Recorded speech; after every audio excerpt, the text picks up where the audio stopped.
Hello, I'm Angela Wamboy, and these are the stories making headlines on Capitol TV. The High Court has suspended a Gazette notice that would have seen a fee increase charged for church marriage certificates after televangelist Bishop Mike Karilke filed an objection. In the notice, the Registrar of Marriages wants all church preachers to keep fresh permits to oversee weddings, and it has also raised the fees for marriage certificates. The clergy were required to pay 500 shillings to the government per certificate, more than double the previous fee of 200 per certificate. Bishop Karilke, representing the Evangelical Alliance of Kenya, says if the Gazette notice dated September 5th is affected, it will make it impossible for thousands of Kenyans to celebrate and legalize their marriages. The tug of war between the National Assembly and the executive over control of funds earmarked for national and county roads has intensified as MPs have threatened to block the proposed Kenny Rhodes Bill. Members of the National Assembly Committee on Transport, chaired by Magna Commander, clashed with the Ministry of Transport and Infrastructure, which has drafted the bill and excluded the Kenya Rural Roads Authority and the Kenya Urban Roads Authority from the bill. MPs are especially concerned because they normally have access to funds from Kura for development of roads in urban areas of their constituencies. The tough-talking MPs gave the ministry an ultimatum to include the two authorities in the bill, warning that the proposed law will not sail through Parliament without the two. The quicker you put Kura in that bill, the better for all of us. Don't waste time. I know that kuna ujanja mingi inafanyika hapa, chair. Hii maneno ujanja hii ya paka na panya hii italeta shida hapa. And we are very soft. Sisi very soft with these guys, ndio madharau tunafanyiwa namna hii chair. Ile list ya annuity of roads, ile list imekuwa tampered with. Ile kitu tulizungumza juzi na ile inaletwa leo ni tofauti. Sasa hii madharau itaenda mpaka lini chair? And I want absolute honest again to the members here that we don't have any, and especially I personally have been forthright to the committee. We have taken you through all this clarification. If there's a list of roads, we have gone through. There's no going hiding whatever. So even this issue for Kura, and again, Chairman, I think you have been quite often issues here and there, but I think for now we have taken firm position, and we are going to put in the bill.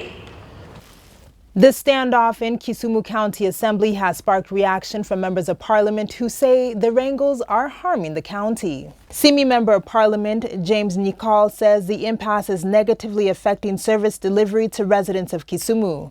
The leaders say they intend to initiate dialogue between feuding parties in order to find a solution in the escalating conflict, which has already seen the Speaker impeached. Clip Kisumu dialogue. Following the removal of the Speaker on Tuesday, the County Assembly has already advertised the position. It is our view that unless this is brought to an end, it will lead to deterioration in the little that has been achieved in the delivery of service through devolution and the overall process of development. Unless wrangling, power struggle, and lack of focus in the county governance are eliminated immediately, this cannot be achieved. And this is our great concern as leaders. You must also, they can directly go and ask the county government to work, or we can also call them to come and reason together. So it is under the Constitution. So that's why we are saying we also must seek their guidance after this. That means there will be leadership meeting from all over the 7 constituencies within Kisumu County to resolve this matter.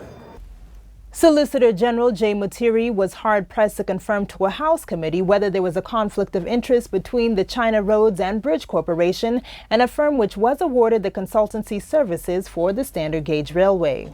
This emerged after Public Investment Committee members told him that the two companies share a relation as subsidiaries to a company that is an investment arm to the Chinese government. Committee Chair Aiden Keenan led MPs Chris Wamalwa, Kimani Ishugwa, and Mivika Linturi in stating that there was a violation of the contract which was signed when President Uhuru Kenyatta toured China early this year. Mutiri, however, asked for 2 weeks to familiarize himself with the issue and give a comprehensive answer. Because the way we are seeing, the way this thing is now prepared, it's like somebody somewhere is just out for other motives, not to have this project succeed. Because if that was the case, and really you wanted the Chinese, and because of reasons that were explained, it was in every aspect. I think it was reasonable that because of the funding, because of this, that the main contractor and whatever had to be Chinese. But why not allow an independent consultant if really the issue was getting value for money actually for the people of Kenya? Why do you allow the same guys to supervise themselves? That is where we are. If you allow us now, we can go and look with regard this SASAC in greater depth, so that we can inform the committee as best as we can. Because sure, we will not do it in a flimsy way. We'll make sure we come back with a full report on that particular issue, because it's not an issue we had addressed. If you'll allow us to come back on that. And finally, in sports, former African silver medalist Irene Kipchumba will headline the elite women's field in Sunday's Nairobi International Marathon that has so far attracted 20,000 participants. Nairobi police boss Benson Kibue assured participants security measures are in place and they will deploy enough police officers, including general service units, to the 12th edition. Announcing road closures, Nairobi Traffic County Commander Peter Dongo said a section of Mombasa Road, Uhuru Highway, Upper Hill, Forest Road, parts of Haile Selassie and University Way will be closed from 4 a.m. on Sunday and reopen at 1 p.m. And that's a wrap up of your day's top stories. I've been your host, Angela Wamboy. For more on these and other stories, log on to www.capitalfm.co.ke/TV.